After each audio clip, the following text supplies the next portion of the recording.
Hello, hello, hello, hello, je suis en live.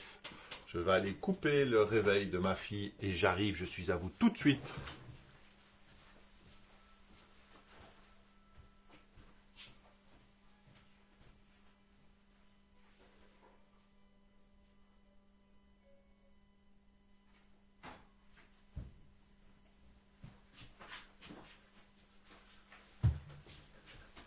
Hello, hello, hello les amis. Voilà, c'était le réveil de ma fille qui disait il est l'heure de démarrer le live de 7 heures. Donc j'espère que vous allez bien, j'espère que tout se passe bien pour vous. Nous sommes donc mercredi le 28 février et nous sommes au 6e live. Donc au 10e, évidemment, j'aurai la surprise. Et c'est la dernière fois que je vous en parle. Je sais que beaucoup me disent, mais tu es fou à 7 heures du matin. Mais le défi que je me suis fixé, c'est 10 lives. Et puis après, on voit. Donc je vais aller jusqu'au bout de mon projet parce que c'est comme ça que ça fonctionne. Que, ok, là pour le moment, tout va bien et que c'est du travail sur l'expérience, c'est tester la machine, c'est mettre le micro au bon endroit, c'est faire en sorte que tout fonctionne parfaitement bien, ce qui est le cas pour le moment. Donc, je vais aller jusqu'au bout. Alors, s'il y a des gens qui sont présents, n'oubliez pas de faire un petit commentaire, de mettre un petit pouce, comme ça je peux visualiser quelqu'un devant moi et c'est plus facile pour parler. J'ai plus l'impression d'avoir juste une caméra face à du matériel informatique, mais que j'ai des gens de l'autre côté. Donc, si vous êtes en train de regarder, mettez-moi un petit pouce, faites-moi un petit bonjour, ça sera super cool. Donc, aujourd'hui, on va être... Salut Xavier, j'espère que tu vas bien. Toi, t'es levé, hein? Toi, c'est bien, tu es levé, hein, du côté de F, mais en même temps, il doit faire moins 1000 chez toi. Donc, alors, voilà. Ça passe, c'est bon, on est bon. Donc, du coup, aujourd'hui, je vous promets, il est 7h02, à 7h30, peut-être même un peu avant, je clôture. Parce que la dernière fois, en fait, je me suis tellement éclaté à vous donner du contenu que j'ai largement dépassé et la mission, c'est 30 minutes. Alors, aujourd'hui, on va parler du hashtag. Hashtag, vous voyez? Donc, si vous voyez des photos quand vous voyez des jeunes ou des personnes qui font ça, ben, c'est le fameux dièse. Alors, on va le faire dans le bon sens, voilà, face caméra, c'est le hashtag. C'est quelque chose qu'on voit un peu partout. Vous l'avez peut-être même vu quand je fais mes PowerPoint. C'est quelque chose que je mets en avant, que j'utilise beaucoup, beaucoup, beaucoup. Et que j'utilise même en dehors du contexte des réseaux sociaux. Mais je vais vous en parler tout à l'heure. Alors, le hashtag, pourquoi j'ai décidé d'en parler? Parce que c'est un peu l'idée du live. C'est d'essayer aussi de temps en temps d'aller sur quelque chose. Salut Nathalie. D'aller de temps en temps sur un sujet qui est un sujet qu'on voit partout, mais dont on ne sait pas trop pourquoi il est là. D'accord? Et le dièse, hashtag, c'est vraiment le truc typique qu'on voit partout, mais on ne sait pas trop ce que c'est. Donc, on va commencer tout de suite par le générique.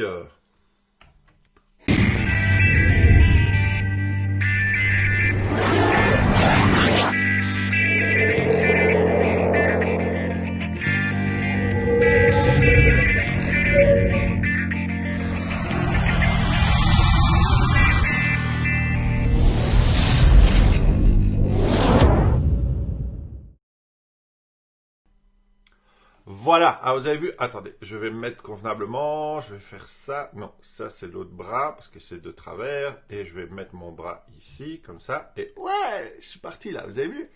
Je suis bon là, je suis le surfeur, ouais, tout. Voilà, donc on va partir sur ce fameux hashtag. Alors, je vais bouger un petit peu ma caméra, évidemment, parce que sinon vous n'allez plus rien voir. Je vais la mettre là, et puis je vais partir sur mon live, sur mon document. C'est parti.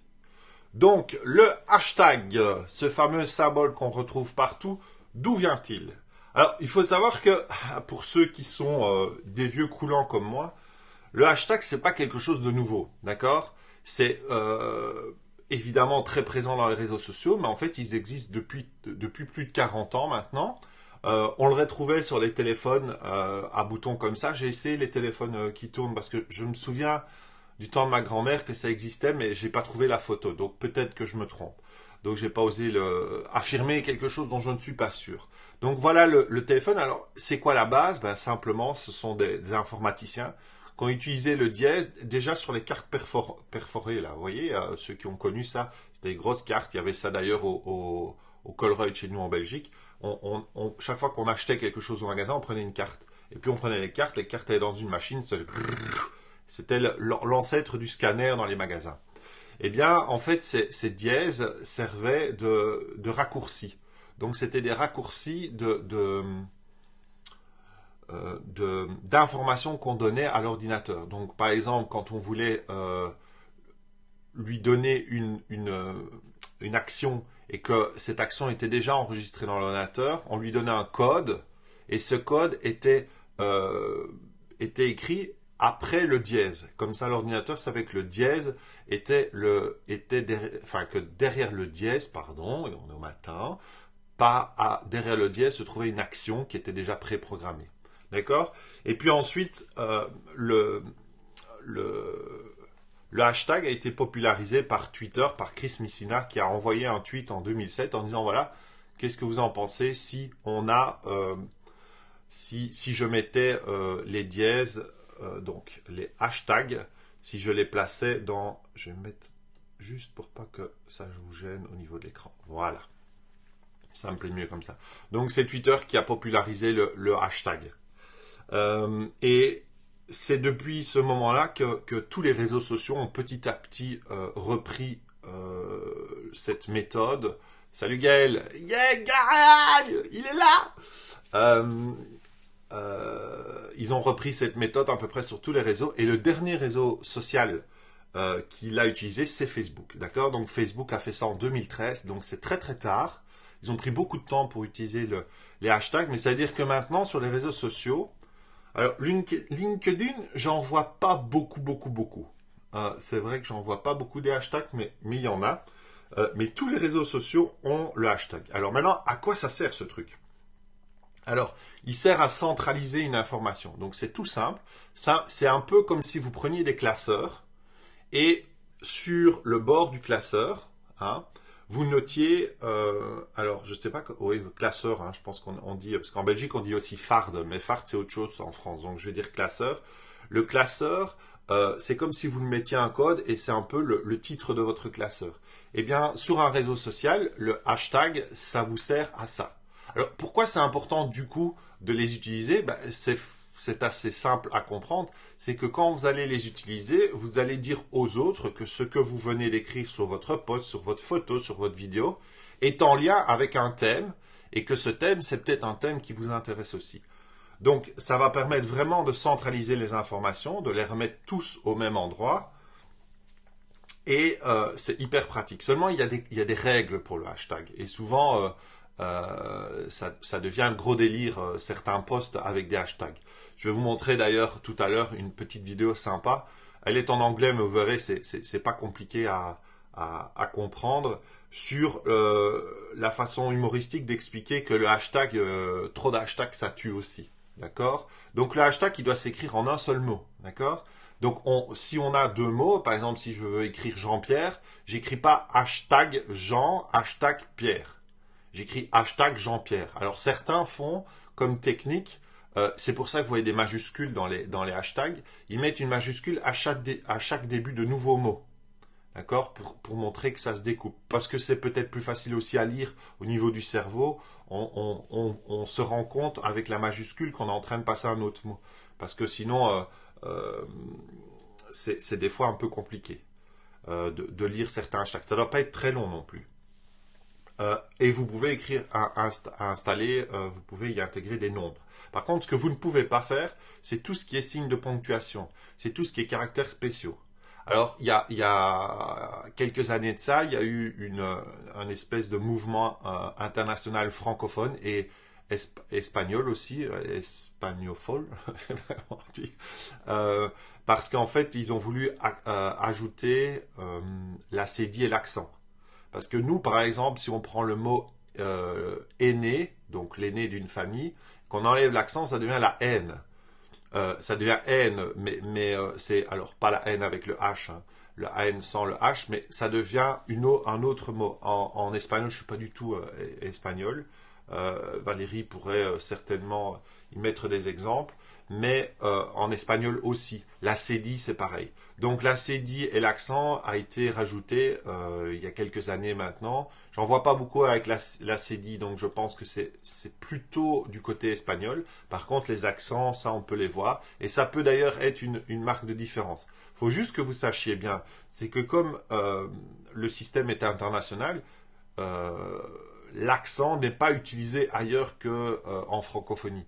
Et il faut bien avouer qu'on a pris un peu du retard sur le modèle américain. Je me faisais encore la réflexion tout à l'heure en regardant la programmation d'Instagram, si c'était bien passé.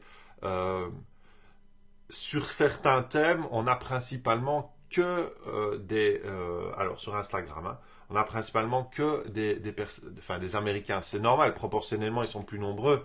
Mais même si je cherche un peu, c'est difficile d'aller chercher des, des, euh, des acteurs des réseaux sociaux francophones. On est un peu vraiment inondé par le marché anglophone. Donc les accents, faites attention. Moi, j'en mets très rarement, d'accord, dans les hashtags. Alors, on ne peut pas séparer les mots. D'accord? Ça, c'est important. Si on veut écrire mon chien, c'est ce que je dis, on ne fait pas hashtag mon, hashtag chien. D'accord? On fait hashtag mon chien. C'est très important de faire ça parce qu'on en voit des fois sur Instagram qui mettent tous des hashtags comme ça pour découper. En fait, ça, c'est le truc qui est le plus où on va se faire le plus embêter sur les réseaux parce que ça montre vraiment que vous n'avez pas compris et que vous ne maîtrisez pas le réseau. Et ça, c'est important de bien comprendre pour votre positionnement sur ces réseaux, d'être OK avec les règles des réseaux. Donc, hashtag, hein, c'est comme ça qu'on fait. Hashtag, on fait un mot. Et à la rigueur, on met des majuscules. Ça peut fonctionner. Mais attention, chaque fois que vous faites un hashtag, une lettre change le hashtag. D'accord? N'oubliez pas que c'est une logique informatique totalement binaire. Il n'y a pas de réflexion derrière. Donc, si vous mettez, par exemple, Martin Latulippe, quand il a fait son concours La meilleure année de votre vie, il y a la meilleure année de votre vie, il y a la meilleure année de ma vie, il y a la meilleure année de ma vie, il y a la meilleure année de ma vie avec un accent. Et tout ça, si vous regardez bien, vous allez voir qu'il y a un nombre de publications différentes. Donc c'est important, je vais prendre, alors dans mon domaine, si par exemple je mets Digital Maker, et si je mets Digital Makers, c'est pas la même chose. D'accord? Je ne vais pas toucher le même nombre de personnes. Alors, à quoi ça sert stratégiquement? Parce que c'est ça qui devient, voilà, happypreneur. Ok, alors ça sera, ouais, c'est pas la même chose. En effet, Nathalie. Donc toi, j'espère que tu mettras bien le premier. Hein? Donc, à quoi ça sert stratégiquement? C'est là que ça devient vraiment important. C'est que pour que ce soit utilisé et pour que vous soyez repéré, il faut savoir qu'on a des moteurs de recherche dans ces réseaux sociaux et qu'on peut faire une recherche via un hashtag. Alors, sur tous les réseaux, quasi maintenant, c'est récent, notamment sur Instagram. Je pense que c'est, sans dire trop de bêtises, que c'est vraiment très récent. Ça doit être de l'ordre de 2018. Maintenant, on peut vraiment faire du tri et découvrir les gens. Alors, je vais vous montrer ça par des captures d'écran, à quel point ça peut être vraiment super, super intéressant. Alors, quel hashtag utiliser? Hein? Comment on utilise un hashtag? Alors, on l'utilise par exemple pour exprimer des émotions. J'ai repris ici des choses. Salut Vincent, je suis content de te voir. J'espère que tu vas bien. On a passé un chouette week-end là. Sur les émotions, vous allez par exemple avoir le balance ton porc. Hein. Je pouvais pas l'éviter, de Sandra Muller qui a vraiment fait voilà, ça a été retweeté, vous voyez, 2700 fois, il y a eu 2163 j'aime, il y a eu des centaines de commentaires, c'est passé sur les médias. Donc cette fameuse période où, enfin ça l'est toujours, hein, où quand une femme s'est fait agresser sexuellement ou menacée ou qu'il y a un gros con qui a joué au gros macho, eh bien, les femmes se sont donné le droit, et c'est génial, d'écrire sur un tweet ce qui s'est passé avec le nom du gars et le hashtag balance ton corps. Bon, alors, balance ton porc, pas ton corps. Le nom du gars, évidemment, ça va poser des problèmes avec la justice, mais enfin, soit. Et puis, on a l'autre cas, sur l'écran à droite, qui est je suis Charlie. Et vous voyez, le je suis Charlie, il y a je suis Charlie avec des majuscules. D'accord? Comme ça découpe le mot en fait. Mais balance ton porc, par contre, il n'y est pas. Donc voilà, ça dépend un peu. C'est à vous de le sentir. Bon, là, je vous ai montré deux cas. Hein. Il y a par exemple pas mal de tweets aussi avec Trump.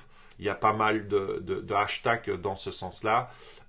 Donc ça va soutenir une cause ou ça va soutenir quelqu'un. Alors ensuite, ça peut être la promotion pour une marque.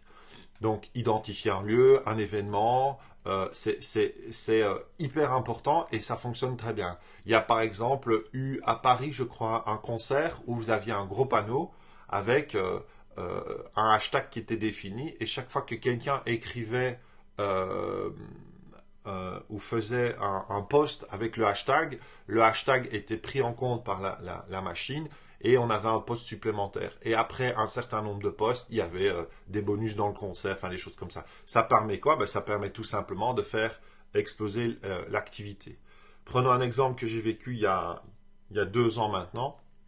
On va sur une journée du digital et on est dans un auditoire. Alors souvent on dit coupez votre téléphone parce que ça va sonner, ça va déranger. Et en fait là on a fait l'inverse. On a dit écoutez, allumez bien votre téléphone, vous mettez juste en vibreur.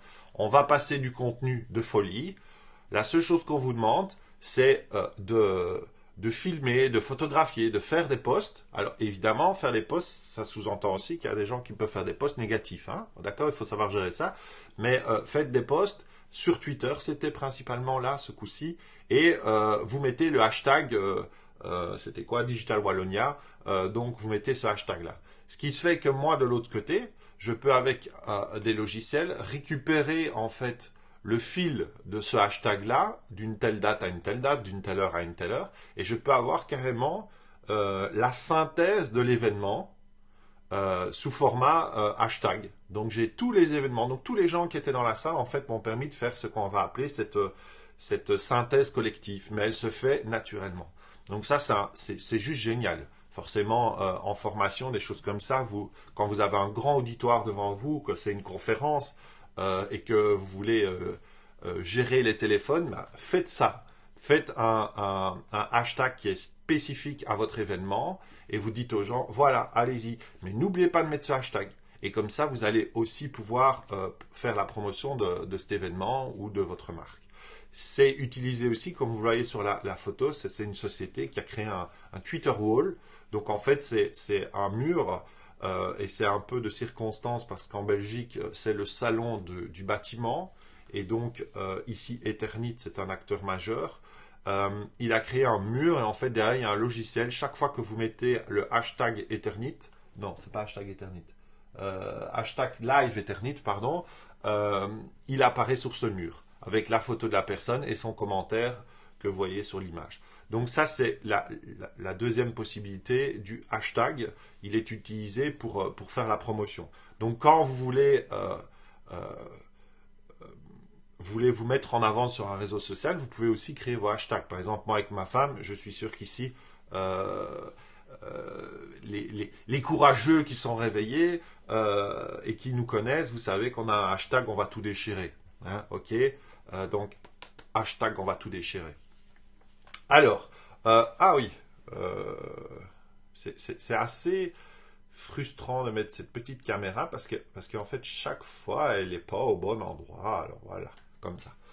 Ok, et comme personne ne me dit rien, merci les amis, hein, ce serait sympa de m'expliquer que vous ne voyez pas mon beau titre que j'ai fait avec amour, parce qu'il y a ma tronche qui est dessus, hein. Donc voilà, on continue, hein, on perd pas le fil, hashtag on va tout déchirer, voilà Vincent, c'est ça, et je te préviens, c'est hashtag on va tout déchirer pour toi aussi, hein, 2018, on en a parlé, hein, tu te souviens, hein, donc attention à ça. Alors, je pourrais le mettre sur l'écran, d'accord? Je pourrais. Mais la dernière fois, en faisant ça, j'ai coupé mon live. Alors pour le moment, j'ai pas trop déconné. Donc je vais pas le faire. D'accord? Ah ouais, on se débrouille, t'inquiète. Ok, ça marche, on continue. Alors, je reviens sur mon... Alors, ça sert aussi à faire des recommandations, des lectures et des tendances. Alors là, j'ai été recherché sur Instagram. Alors moi, j'aime bien les hashtags dans Instagram, hein. Twitter, en fait, je l'utilise aussi, mais j'utilise plus pour mon ancienne vie parce que j'y suis encore un pas dedans. Donc Twitter, c'est vraiment le réseau. On va parler, hein, je vais vous parler des différents réseaux dans un prochain live et des raisons pour lesquelles et la façon dont j'utilise ces réseaux. Mais pour faire court, euh, Instagram, c'est un moment de votre vie, hein. C'est un moment de votre vie et ça va permettre à votre communauté de suivre ce que vous faites et surtout de gérer votre image. Donc c'est ça qui est important par rapport à Instagram. Twitter, on est plus dans le monde technophile. On est plus dans un monde où, euh, où on a des gens un peu plus pointus. Donc moi, typiquement Twitter, il sert dans le monde de l'éducation à s'informer avec des gens qui sont voilà, des spécialistes de l'éducation, des spécialistes du numérique pédagogique, des choses comme ça. Euh, donc c'est typiquement pour des recommandations. Alors, vous ne le saviez peut-être pas, mais quand vous ouvrez votre Instagram, regardez en bas, là, vous avez une petite loupe et vous pouvez aller chercher avec un hashtag, en fait, directement les publications. Donc, prenons, on veut lire des livres, on ne sait pas trop quels sont les livres qui pourraient être intéressants. Ça peut être une façon aussi de voir quels sont les livres. Alors, attention, c'est les livres tendances. Ça n'est pas un gage de qualité. C'est-à-dire que si on voit le livre Le Petit Prince, quoi que sur ce coup-là, on n'est pas trop moche. Sur Le Petit Prince, bah, c'est parce qu'elle a été fort taguée, elle a été fort vue. Et donc, du coup, elle a été fort likée. Donc, liker, ça veut dire que on a mis un cœur. Tagué, ça veut dire qu'on l'a repris. D'accord? Et donc, elle passe dans les meilleures publications. Si j'avais glissé mon écran vers le bas, on aurait trouvé les dernières publications. Ici, ce sont les meilleures publications. Et donc, voilà, un hashtag à lire, un hashtag meilleur speaker, des choses comme ça. Vous pouvez tomber sur des images. Ça va vous permettre de faire du tri. Hein. Je vais vous montrer tout à l'heure, je l'ai fait avec un truc un peu plus fun. Euh, voilà. Alors voilà, c'est ici. Alors on peut aussi trouver des personnes qui ont les mêmes centres d'intérêt. Donc c'est pareil, on fait toujours rire quand je vois la photo du teckel sur l'image centrale, sur la première ligne du feed, là, je ne sais pas si vous la voyez bien, juste, là, comme ça, voilà, juste là, avec ses dents là. Alors je vous confirme, hein, les chiens ils sont toujours couchés la tronche dans l'autre sens. Hein. Hein, mon chien, c'est un teckel, il fait que ça toute la journée. Il est couché comme ça. Il prend l'air. Donc voilà, ça peut vous permettre de rencontrer, de trouver des personnes qui ont les mêmes centres d'intérêt et éventuellement de faire du réseautage. Alors regardez sur l'image de droite, entrepreneurs français. Là, vous avez des, des entrepreneurs qui ont fait, alors c'est beaucoup les citations, parce que nous on est toujours un peu en décalage, donc là pour le moment, dans le monde francophone, on dit que c'est très bien de mettre des citations, alors que dans le monde anglophone, c'est très très rare. Mais nous, on balance des citations dans tous les sens. C'est pas, c'est, alors ça fonctionne, hein, il y en a beaucoup qui le font. J'ai vu des coachs faire et en plus très bien fait et qui ont des gens qui sont connectés. Mais attention, moi par exemple, je pars de zéro. Je pars de vraiment zéro en termes d'Instagram et je suis en train d'essayer de construire une communauté. Cette communauté ne va fonctionner que si elle suit euh, mon parcours. Et je ne pense vraiment pas que les citations soient un parcours qui soit motivant pour revenir systématiquement. C'est trop impersonnel. D'accord? Donc Instagram, il faut oser aller un peu voilà. L'Instagram, c'est vraiment un réseau social artistique et un peu allez, un peu découvrir la vie privée, donc autant bien la gérer, d'accord? Donc les citations, petits conseils, vous pouvez en mettre, mais des murs remplis de citations sans aucune photo personnelle, ça va pas faire réagir fort votre communauté. Donc ça, c'est important. On continue.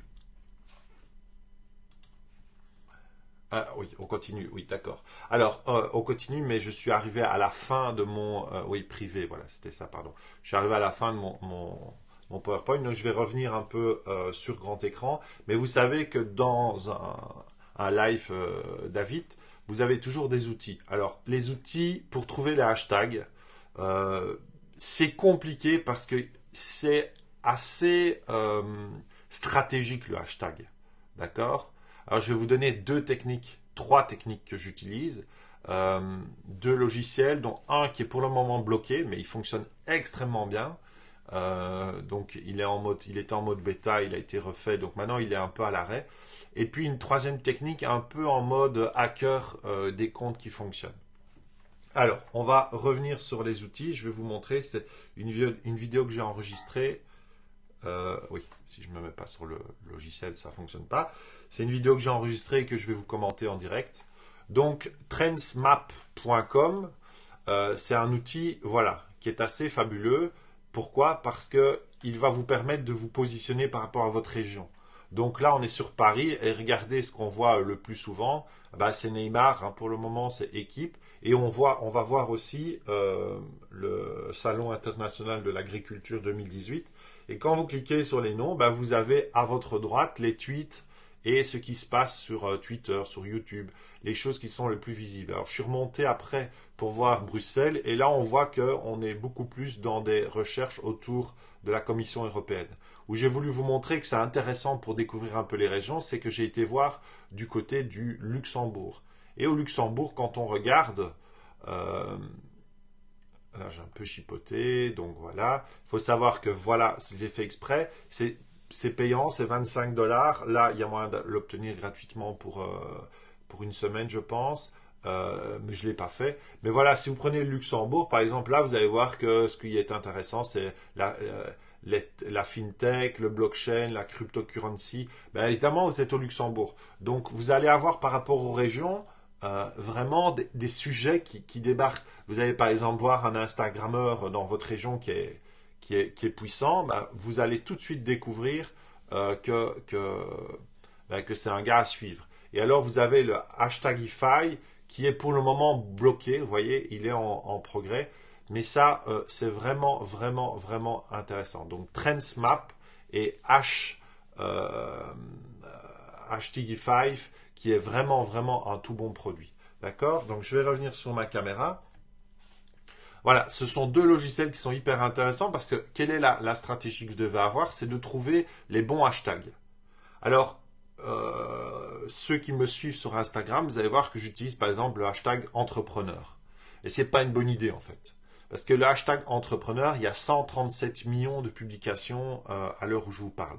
Donc c'est bien important de comprendre que il faut essayer de trouver le bon hashtag. Alors, il y a une règle que moi j'ai bien aimée, que j'ai un jour découvert sur un spécialiste qui en parlait, c'est d'aller prendre un hashtag qui est entre 500 et 2 millions. Voilà. 500 000, évidemment, et 2 millions. Donc ça, vous êtes sur un hashtag qui donc a une communauté et qui est assez présente et qui fonctionne bien. Donc c'est important que vous compreniez ça, c'est important de bien choisir son hashtag et pas spécialement de prendre celui qui a le plus de présence parce que forcément vous allez devoir vous imposer dans cette présence-là. D'accord? Il faut savoir aussi que sur les iPhones, sur des outils de ce type-là, il existe aussi pas mal de logiciels qui vont vous permettre de trier ça, mais les trois quarts du temps, c'est payant. D'accord? Donc il faut être clair, les trois quarts du temps pour les hashtags, c'est payant. Tous les produits qui sont gratuits sont soit de mauvaise qualité, soit n'existent plus. Ou c'est assez compliqué. Donc via votre téléphone, vous le pouvez. Donc moi, pour certains clients, par exemple, je mets en place une stratégie avec des hashtags qu'on a définis et on prend toujours ceux-là. Bon, moi-même, je ne le fais pas. C'est peut-être une erreur parce que, en fait, comme je je pars un peu dans tous les sens dans mon Instagram parce que j'essaye en fait, je vois un peu comment ça réagit. J'essaye de découvrir un peu les tendances, hein. Euh, je ne le fais pas de cette façon-là, mais la bonne façon, c'est d'avoir 10 hashtags. Maintenant, on dit 10, hein, on ne dit pas de trop. Alors, d'avoir une dizaine d'hashtags et de toujours les réutiliser à bon escient par rapport à votre image ou votre post. Ok, alors j'avais ma fameuse vidéo Love Boat là, hein, pour mettre tous des petits cœurs. Le problème, c'est que quand je lance le, le Love Boat, ben forcément, je me retrouve avec une petite lettre de YouTube parce que le Facebook, le Facebook Live, il est aussi sur YouTube pour le replay, hein, pour les gens qui ne savent pas me suivre si tôt. Euh, et donc, du coup, le Love Boat, il faut que je mette de la pub et j'ai pas envie. Donc, je vais le passer. Mais par contre, je vais vous montrer cette vidéo de Jimmy Fallon et de Justin Timberlake qui ça dure 2 minutes, hein, donc vous êtes cool, qui font une petite parodie sur les hashtags. Voilà, mais c'est du tout bon, hein, Jimmy Fallon, moi, je suis fan inconditionnel. Mais bon, voilà, il résume tout dans cette parodie, c'est le hashtag derrière tout, le hashtag non-stop, le hashtag dans toutes vos phrases. Le hashtag, vous pouvez le positionner où vous voulez dans votre post, hein, qu'il soit au début, au milieu ou à la fin. Souvent, on voit une liste de hashtags, mais ça change rien pour le moteur de recherche. Il le prend dans votre post. Donc, par exemple, si vous voulez dire tout bêtement, je veux partir à la montagne, vous pouvez mettre je vais partir, hashtag la montagne. Vous voyez, hashtag la montagne. Et c'est ça aussi que Jimmy Fallon veut mettre en avant, c'est qu'il y a des gens, ils font des phrases entières avec des hashtags. Bon, ça diminue, hein, mais c'est vrai que ça existe. Et c'est pas bon parce que trop peu, c'est pas bon, mais trop tue voilà, trop ça tue, quoi. Donc faites attention à ça quand vous mettez vos hashtags. Donc choisissez-les bien. Mettez, prenez le temps d'aller observer aussi, ça c'est mon troisième acte, j'allais l'oublier avant de vous abandonner, de vous lâcher jusqu'à la semaine prochaine, c'est aller voir sur les posts des gens que vous suivez, d'accord? Prenons un exemple d'un coach, allez chercher, euh, salut Valérie, salut Gandalf, euh, Gandalf, c'est le perroquet de Valérie, d'accord? Voilà, il fait partie de la communauté. On ne peut pas le mettre en dehors. Si on le met en dehors, il va être fâché. Donc, je reviens. Donc, allez chercher un post de quelqu'un et regardez les hashtags qu'il a mis. Parce que probablement que lui a les moyens d'acheter les logiciels qui permettent d'aller voir quels sont les hashtags, les tendances. Et donc, vous prenez quelqu'un qui est bien OK avec le réseau social que vous suivez, que ce soit Twitter, Instagram, Facebook, et regardez les hashtags qu'ils utilisent. Alors Facebook, on utilise beaucoup moins, mais pour Instagram et Twitter, ça c'est clair. Allez chercher le compte de cette personne et regardez les hashtags qu'il utilise par rapport à la photo ou le post qu'il a déposé et simplement faites un copier-coller. Voilà, ça c'est le meilleur système pour trouver les bons hashtags. Vous allez chercher des centres d'intérêt qui vous plaisent et vous allez reprendre leur hashtag parce que eux ont fait déjà ce travail. Donc ne le refaites pas spécifiquement si vous avez des leaders d'opinion dans le secteur dans lequel vous êtes. Allez chercher ces leaders d'opinion et reprenez leur travail. D'accord? C'est du hacking comme on l'aime. C'est-à-dire que c'est ça. Il ne faut pas aller dépenser 70 € par mois pour trouver quel type de hashtag est le plus intéressant, alors que vous avez des gars qui l'ont fait et qui ont peut-être même utilisé une agence de web marketing et qui ont payé une fortune pour aller chercher ces bons hashtags pour bien se positionner. Mais c'est important, hein, parce que je vous assure, sur Instagram, mettre le bon hashtag, ça va tout de suite vous propulser, on va tout de suite voir vos images. Moi, j'ai été repéré par 2-3 Instagrammeurs, YouTubeurs. Salut Sophie, Instagrammeurs, YouTubeurs qui sont quand même bien installés dans la place francophone. Et j'ai reçu quelques petits messages sympas parce que par rapport à certains hashtags, ça les a tout de suite mis en relation avec moi. Donc c'est important, hein, de bien les positionner dans votre texte. Hashtag tu déchires David, merci Marc. Là, tu sais quoi, je vais faire un hashtag. Hashtag je voudrais qu'il y ait 100 personnes. D'accord, mais hashtag 7h du matin, c'est pas bon. Hashtag, il va falloir changer.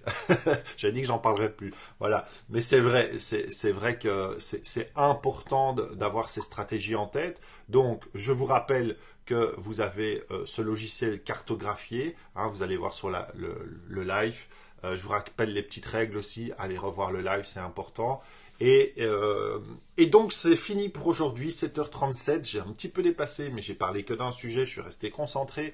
Donc, je progresse. Et pour le moment, vous avez vu, les gars, les filles, mesdames et messieurs, dans ce moment de grâce infinie qui est apparu là maintenant, le 28, j'ai fait un live sans rien foirer. J'ai pas coupé la caméra, j'ai pas eu de coupure internet, j'ai mon micro qui est allumé, j'ai mon éclairage qui fonctionne. Mais que demander de plus?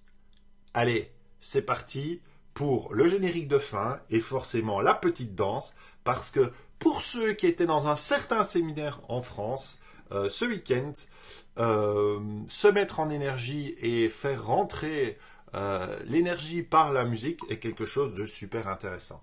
Donc attention, on est parti. Alors, si vous êtes chez vous, mettez la musique à fond. Il est 7h37, une magnifique journée. Bien méga, hashtag on va se les geler parce qu'il fait super froid. Et on va danser. C'est parti les amis.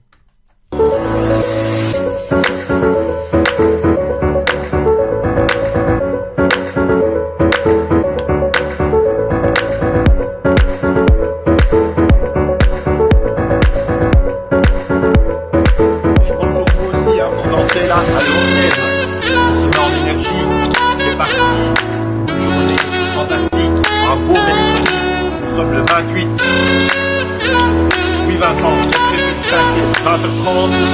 Le problème c'est que je vais empêcher Claire Chazal, non elle est plus là, de faire son journal. Alors c'est parti. Mettez-vous debout, hein. Prenez cette énergie, cette musique-là, je n'ai pas de problème avec YouTube. Donc on est bon.